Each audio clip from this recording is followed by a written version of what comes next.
Do'stlar, hammaga salom. Sizlar bilan Aziz. Bugungi rolikimizda hech qanaqa smartfonlarni men obzor qilmayman. iPhone'ni kamerasini qanday qilib to'g'ri nastroyka qilishni sizlarga o'rgataman va qanday qilib sifatli videoga tushirishni ham va sifatli rasmga tushirishni ham o'rgataman. O'zimni iPhone'imning kamerasi nastroykalarini hozir hammasini nolga tushirdim, chunki nimaga bu rolikka chiqazoman? Siz ishlatilgan iPhone sotib olasizmi yoki yangi iPhone sotib olasizmi? U zibros qivorilgan bo'ladi va zibros qivorilgandan keyin kamerasini nastroykasi qilinmagan bo'ladi. Mana shu uchun ham rolik chiqazoman. Faqat sizlar menga podдержка berishingiz kerak. Kanalimga obuna bo'ling va videoga like bosib qo'ysanglar, mana shu rolik boshqa insonlarga ham tezroq tarqaladi. Ko'pchilik shu holatga keladi. Nima demoqchiman? Yangi iPhone sotib olganda zavodskoy nastroyka bo'ladi va ishlatilgan iPhone sotib olganda ham sotuvchi tomonidan ham iPhone zibros qivorilgan bo'ladi va zavodskoy nastroykaga tushadi. Agarda u nastroyka qilib bo'lgan taqdirda ham sizni ko'nglingiz bo'lmaydi va siz zavodskoy nastroykaga zibros berib yorasiz, to'g'rimi? Ana o'shandan keyin zavodskoy nastroykaga tushgandan keyin iPhone kamerasi umuman nastroyka qilinmagan bo'ladi va ko'pchilik shu holatga keladiki, shu holatga duch keladi.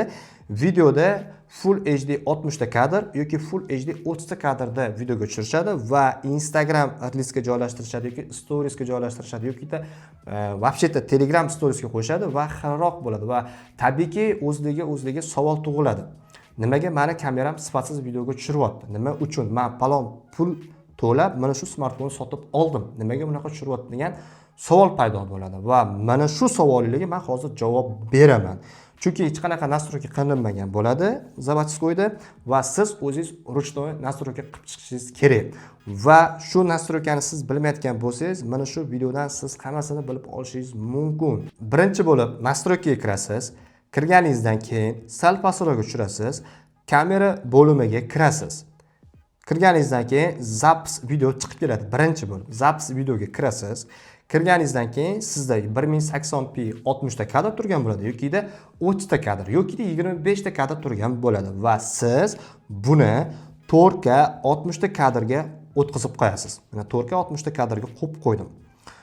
Men o'zimni nastroykalarimni nolga tushirganman, ya'ni zavodskoy nastroykaga qo'yib qo'yganman demoqchiman. 4K 60 ta kadrga siz qo'yib qo'yasiz. Ba'zi bir odamlar shunaqa deyishi mumkinki, hozir 4K 60 ta kadrda videoga tushirsam, 2 minutlik videoyim 1 GB, 1.5 GB bo'lib ketadi, katta joy oladi deyishinglar mumkin. Endi men sizlarga shu savolni beraman. Nima uchun bo'lmasa palon pulga bunaqa smartfon sotib oldingiz? Mana siz sifatli narsa sotib oldingizmi? Siz suvni siqib ishlatishingiz kerak. Men shunaqa deb bilaman va shunaqa deb fikrlayman va o'zim shunaqa fikrlaganimdan keyin ham boshqalarga ham mana o'zimni raqamni tavsiyamni ulashaman. Keyin sal pastroqqa tushirasiz, PAL rejimni yoqib qo'yasiz. PAL rejim yoqib qo'yganingizdan keyin stabilizatsiyani yoqib qo'yasiz. Ya'ni stabilizatsiya yaxshiroq bo'ladi demoqchiman videoga tushirayotgan paytingizda. Ya'ni ozgina qimirlab ketib qolsa ham kamera silkinib ketmaydi demoqchiman, kadrlar o'ynab ketmaydi demoqchiman. Va bu yerda actionni ham yoqib qo'yasiz va mana bu joyida ahamiyat bering. HDR video degan joyi bor. Agarda siz mana shu narsani yoqib qo'yib videoga oladigan bo'lsangiz, videoyingiz tabiiy chiqmaydi. Nimaga unaqa deyapman? Chunki buni vazifasi boshqa 10 bitda yozadi va shu o'rinda videoyingiz yarki bo'lib ketib qoladi. Juda ham yarki bo'lib ketib qoladi. O'shaning uchun maslahat beraman, buni o'chirib qo'yganingiz yaxshiroq va men ham har doim o'chirib qo'yib videoga tushiraman va hech qachon men HDR da video joylashtirmayman. Maslahat bermayman, juda ham yarki bo'lib ketib qoladi. Tabiiylik yo'qolib ketadi demoqchiman. HDR o'chirib qo'ying. Va mana bu joyda Auto Viber chastota kadr degan joy bor va mana shu bo'limiga kirasiz. Sizda ham xuddi shunaqa turgan bo'ladi. 30 ta, 50, 60 ta kadr avto rejimda turgan bo'ladi. Bu nima qilib beradi? Qorong'i joylarda siz syomka qilayotgan paytingizda bir xil paytlarda 45 ta kadr yoki 55 ta kadr videoga tushirib qo'yishim mumkin.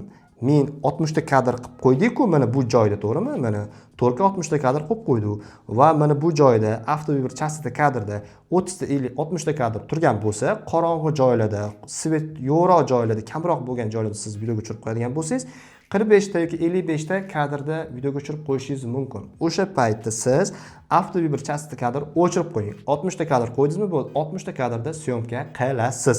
Nima bo'lishidan qat'iy nazar. Keyin fiksatsiya rejim kamera. Bu o'chuv turibdi. Buni o'chirib qo'ysangiz ham bo'ladi, yoqib qo'ysa nima bo'ladi, o'chirib qo'ysa nima bo'ladi? Hozir sizlarga tushuntirib beraman. Agarda siz yoqib qo'yadigan bo'lsangiz, buni siz misol uchun 5x ta videoga olasiz. Uzoq joyi, binoni yoki qanaqadir tabiat qo'nini olasiz va siz avtomatik ravishda 0.5x ga qaytishingiz kerak. Sirazi. O'sha paytda o'tmay qoladi. O'tmaydi. Yokida siz 2x ta videoga tushiryapsiz, o'sha payt siz 0.5x ga qaytishingiz kerak. Video tushirayotgan paytingizda, zapis bo'layotgan paytda, o'sha paytda qaytmay qoladi. Mana shu narsani siz butunlay yo'q qilmoqchi bo'lsangiz, fiksatsiya rejim kamerani o'chirib qo'ying. Siz 5x ta videoga tushiryapsizmi yoki 2x ta videoga tushiryapsizmi, o'sha paytda 0.5x ga qaytsangiz bo'ladi. Bu narsani men o'chirib qo'yganman, o'zingizni xohishingizga qarab. Endi orqaga qaytamiz.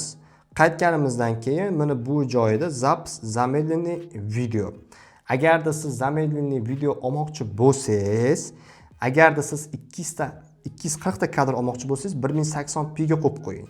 Agarda siz 4K da videoda olmoqchi bo'lsangiz 120 ta kadrga qo'yib qo'ying. Maslahatim 4K 120 ta kadr ham yaxshi. Xo'p, bundan keyingisi zapis kinoeffekt rejimi bor. Ya'ni kinoeffekt rejim. Ya'ni siz kinoeffekt rejimda videoga tushirayotgan paytingizda oldi kameradami yoki orqa asosiy kamerasida videoga tushirayotgan paytingizda bilasizlar kinoeffekt rejimi nima vazifa bajarib berishi, ya'ni orqa fonni blur qilib beradi, ya'ni kesib beradi. Yumshoq qilib beradi, fokusni asosan sizga beradi. Shu joyda siz xohlagan formatda videoga tushirsangiz bo'ladi, faqatgina buni 14 modellardan boshlab 17 modellargacha buni razрешенияларni o'zgartirsangiz bo'ladi. Xohlasangiz Full HD ga qo'yib qo'ysangiz bo'ladi, xohlasangiz 4K ga qo'yib qo'ysangiz bo'ladi. Lekin 13 Pro Max da ham bor bu narsa. Lekin rejimlarni o'zgartira olmaysiz. Ya'ni 13 Pro Max da siz 1080p, ya'ni Full HD 30 ta kadrda videoga tushira olasiz va 14 modellardan boshlab 17 modellargacha o'zingiz xohlagan rejimda tushirsangiz bo'ladi. Men 4K 30 ta kadr qo'yib qo'yishingizni tavsiya qilaman va 4K 30 ta kadrga qo'yib qo'ysanglar yaxshiroq bo'ldi. Xo'p, bundan keyingisi zapis zvuk degan joy bor. Mana bu joyda mana zapis zvuk degan joyda kirdik. Betta stereo bor, mono bor, prostranstvo audio bor. O'zi bitta zavodskiy bo'ladi, hamma narsasi yoqib o'tiribdi. Agarda sizda o'zgarib ketib qoladigan bo'lsa, mana o'zimdagini ko'rib to'g'rilab olsangiz bo'ladi. Hammasi to'ppa-to'g'ri turibdi. Xo'p, nimalar qilib beradi? Agarda siz stereoda oladigan bo'lsangiz, ikkita kanal ovoz yozadi. Monoda oladigan bo'lsangiz, bitta tomondan mikrofon ovoz yozadi demoqchiman. Prostranstvo audio agarda sizda iPhone 16 17 modellari bo'ladigan bo'lsa, ya'ni siz audio mix bo'limi bor. Videoga tushirib bo'lganingizdan keyin uni izmenit qilib turib, audio mix bo'limiga kirib turib, xohlasangiz studiyada yozadigan ovozini studiyada yozilgan qilib qo'ysangiz ham bo'ladi. Ovozini o'zgartirsangiz bo'ladi. Ya'ni shumlarni, shovqinlarni yo'qotib beradi. Zavodskiy prostranstvo audio turavergani yaxshi. Agarda sizda bu prostranstvo audio bo'lmasa, stereoga qo'yib qo'ying. Va mana bu joyda снижение шума ветра, ya'ni shumni, ya'ni shovqinlarni yo'qotib beradi. Mana shu funksiya ham sizda yo'qib turgan bo'lishi kerak. Mana endi zvukni ham, ya'ni mikrofonlarni ham настройка qilib oldik. Endi orqaga qaytamiz. Xo'p, endi formatga kiramiz. Ya'ni bu foto rejimga tegishli bo'lgan funksiyalar. Xo'p, высокий effektivniyga qo'yib qo'ying. Mana высокий effektivniyga qo'yib qo'yasiz. Mana ham qo'yib qo'ydim. Galchka qo'yib qo'ying. Va mana bu joyda управление program. Agarda sizda 14, 15, 16, 17 modellari bo'ladigan bo'lsa, yoqib qo'ying. Agarda bo'lmasa, yoqmang, chunki 13, 12, 11 modellarda bu funksiya yo'q. Ya'ni program bu nima qilib beradi? Ya'ni 48 megapiksel rasmga tushira olasiz va rasmingiz sifatliroq chiqadi. Ya'ni yaqinlashtirsangiz ham rasmni sifatliroq chiqadi. Lekin megabayti juda ham kattaroq bo'ladi. Lekin shunga yarasha sifatliroq bo'ladi demoqchiman. Bu hozir ko'rsatayotgan nastroykalarim bitta iPhone 16 Pro Max uchun emas, yoki 17 Pro Max uchun emas. 17 Pro Max uchun alohida nastroyka yo'q, yoki 14 yoki 15 yoki 12 yoki 11 modellar uchun alohida nastroykalar yo'q. Men общий qilib ko'rsatib, tushuntirib beryapman. Bor funksiyalarni yoqib qo'ygan funksiyalarni yoqib qo'ying, yo'q bo'lsa u funksiyani temang, yo'q bo'ladi, chunki sizda menda bor narsani yoqib qo'ying, o'chirib qo'ygan narsani o'chirib qo'ying. Yo'qmi? Bo'ldi. Demak, o'sha narsa sizda yo'q. Ya'ni o'sha narsani iPhone'ingiz qo'llab-quvvatlamaydi. Men hozir 16 Pro Max'ni ko'rsatyapman, chunki har bitta iPhone'ni men ko'rsatishim uchun juda ham rolik ko'payib ketib qoladi. O'shaning uchun bitta qilib, общий qilib sizlarga tushuntirib beryapman. Mana endi сохранение настройкаga kiramiz. Bitta rejim kamera yoqib turgan bo'lsin, qolgan hech narsasini yoqmang. Yoqib turgan bo'lsa, hoziroq o'chirib qo'ying. Bu nima rejimni yoqib qo'ygan bo'lsangiz, misol uchun siz avto makro rejimini yoqib qo'yadigan bo'lsangiz, siz qaysidir payt avto makro rejimini yoqib qo'ysangiz, qaytadan siz yana kameraga kirsangiz, avto makro rejimi yoqib turgan bo'ladi. Tushunyapsizmi? O'sha narsa sizga xalaqit qilib qolishi mumkin. O'shaning uchun bu narsalarni yoqmang. Ya'ni bu o'zi vazifasini qilib beradi. Nima rejimni yoqib qo'ygan bo'lsangiz, saqlanib qilib bo'ladi-da, keyingi safar yana kamera ilovasiga kiradigan bo'lsangiz, o'sha rejimni yoqib turgan bo'ladi. O'shaning uchun bu narsalarni yoqib qo'ymaslikni men sizlarga maslahat beraman. Faqatgina rejim kamera yoqib turaversin, bo'ldi. Endi sal pastroqqa tushiramiz. Mana bu joyda setga degan joy bor. Bu narsa menimcha ko'pchilikka kerak emas deb o'ylayman. Lekin mana bu uровень degan joyni yoqib qo'ying. Ya'ni siz rasm tushirayotgan paytingizda yoki videoga tushirayotgan paytingizda tekst yoki notekstligini liniya orqali, ya'ni lineyka orqali sizga chizib beradi. Ya'ni tekst turgan bo'lsa, lineyka siz to'ppa-to'g'ri rasmga yoki to'ppa-to'g'ri videoga olayotganingizni bildirib turish uchun yoqib qo'ying. Va mana bu joyda prednaya kamera zerkali degan joy bor. Buni ham yoqib qo'ying. Siz selfiga rasmga tushirayotgan paytingizda, mana bunaqa tarzda tushayotgan paytingizda sizga agarda mana shu funksiya o'chib turgan bo'lsa demoqchiman, zerkalning funksiyasi o'chib turgan bo'lsa, rasmni teskari qilib chiqazib beradi. Selfie rasmni tushayotgan paytingizda. Bu funksiyani agarda siz yoqib qo'yadigan bo'lsangiz, qanaqa rasmga tushgan bo'lsangiz, selfida xuddi shunaqa rakursda sizga rasmni chiqazib beradi. Tushunyapsizmi? Shuning uchun yoqib turgan bo'lish kerak. Va indikator degan joy bor. Indikator joyida speechga yoqib turgan bo'lish kerak, live foto yoqib turgan bo'lish kerak, rejim action rejimlari ham yoqib turgan bo'lish kerak. Mana hammasi yoqib turibdi. Agarda sizda o'chib turgan bo'lsa, yoqib qo'ying. Tepadan rejimlarni o'zgartirib turasiz. Ya'ni live fotoni o'chirib qo'ysangiz bo'ladi yoki speechkani o'chirib yoki yoqib qo'ysangiz bo'ladi. Shunaqa yoqib turgan bo'lish kerak. Va mana bu joyda захват rasm deyapti. Ya'ni Camera Fusion kirasiz. Bu yerda nima? Bu дополнительный obyektiv. Tushunyapsizlarmi? Ya'ni 1x o'zida yana qo'shimcha ikkita obyektiv bor. Ya'ni 28 mm li obyektiv bor va 35 mm li obyektiv bor. Bu qaysi modellarda bor? iPhone 15 Pro Max larda bor va iPhone 15 Pro ni o'zida bor va iPhone 16 Pro, 16 Pro Max va iPhone 17 Pro, 17 Pro Max modellarida bor. Bu дополнительный obyektiv. Buni ham ko'rsatib beraman va mana shu 28 mm, 35 mm agarda sizda o'chib turgan bo'lsa, hammasini yoqib qo'ying. O'chib turgan bo'lsa, hammasini yoqib qo'ying. Maslahat beraman va taklif ham qilaman. Bu juda ham zo'r narsa va sizlarga ham bu narsani ko'rsatib beraman video davomida. Mana pastroqqa tushiramiz. Qolgan hammasi sizda yoqib turgan bo'ladi. Ham o'chib turgan bo'lsa, hammasini yoqib qo'ying. Avto makrolarni ham yoqib qo'ying. Ya'ni siz yaqinroq narsa detalli videoga tushiryapsizmi? Gullimi yoki qanaqadir bitta telefonnimi, misol uchun qanaqadir joylarni, qirilgan joylarni ko'rmoqchimisiz? O'sha paytda avto makroni sizga taklif qiladi, yoqaymi deydi. O'sha paytda mana shu narsa yoqib turgan bo'lishi kerak, ya'ni sizga taklif qilish uchun. Bosasiz va avto makroda rasmga yoki videoga tushirishingiz mumkin demoqchiman. Va yana bitta funksiyani, ya'ni foydali funksiyani qo'shishgan, ya'ni bu iOS 18 da yo'q edi, iOS 26 da qo'shishgan. Mana bu joyida pastrog'ida ko'rayotgan bo'lsangiz, o'chib o'tiribdi, ya'ni sovet obyektiv. Buni ham yoqib qo'ying. Bu nima qilib beradi?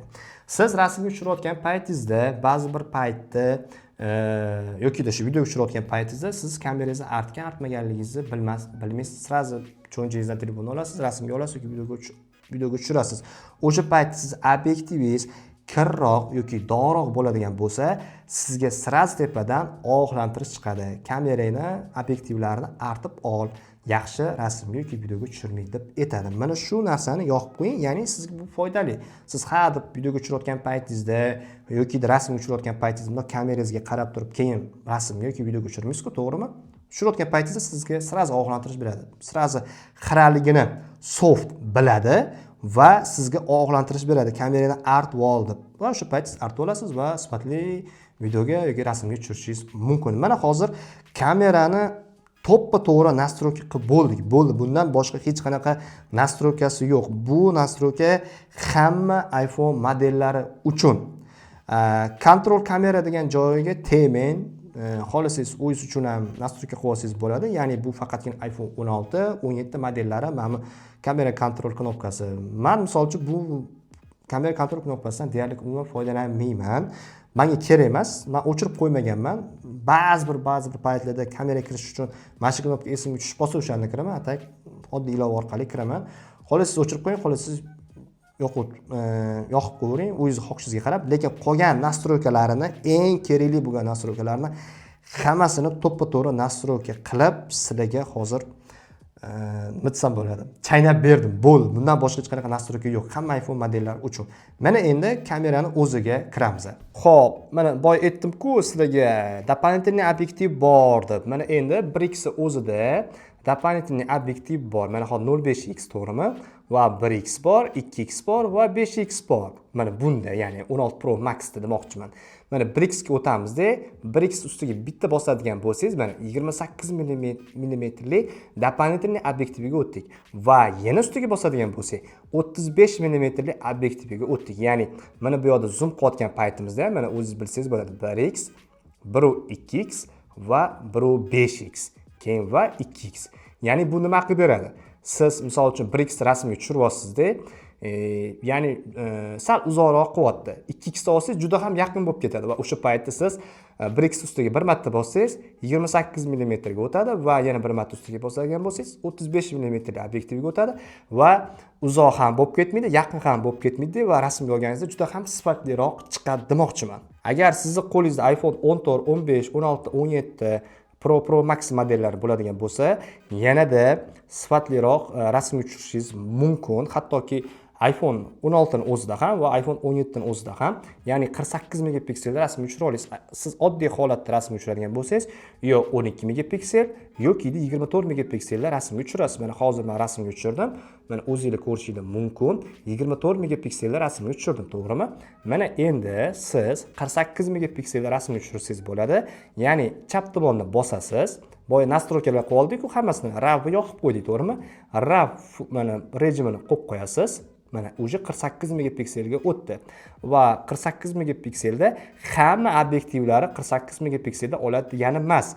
Asosiysi 1x da siz 48 megapiksel rasmga tushirsangiz bo'ladi va 16 Pro Max da esa 05x da ham 48 megapiksel rasmga tushirsangiz bo'ladi. Mana hozir 1x da rasmga tushirib ko'ramiz. Mana ozgina o'ylanadi va 48 megapiksel rasmga tushirdik. Juda ham sifatli bo'ladi rasmimiz, juda ham. O'zingizlar ko'rishingiz mumkin. Mana 48 megapikselda rasmga tushirdi va piksellar soni ham juda ham ko'p. Va boya aytdim-ku, fiksatsiyani deb. Mana shu joyda ham sizlarga ko'rsatib o'tib ketaman. Mana misol uchun men 2x videoga tushiraman, to'g'rimi? Mana videoni boshladim, video olaman va 05x ga bemalol qayta olayman mana. Vola. Va 5x ga ham yana o'ta olayman. Mana ko'rayotgan bo'lsangiz 5x ga ham o'tdim.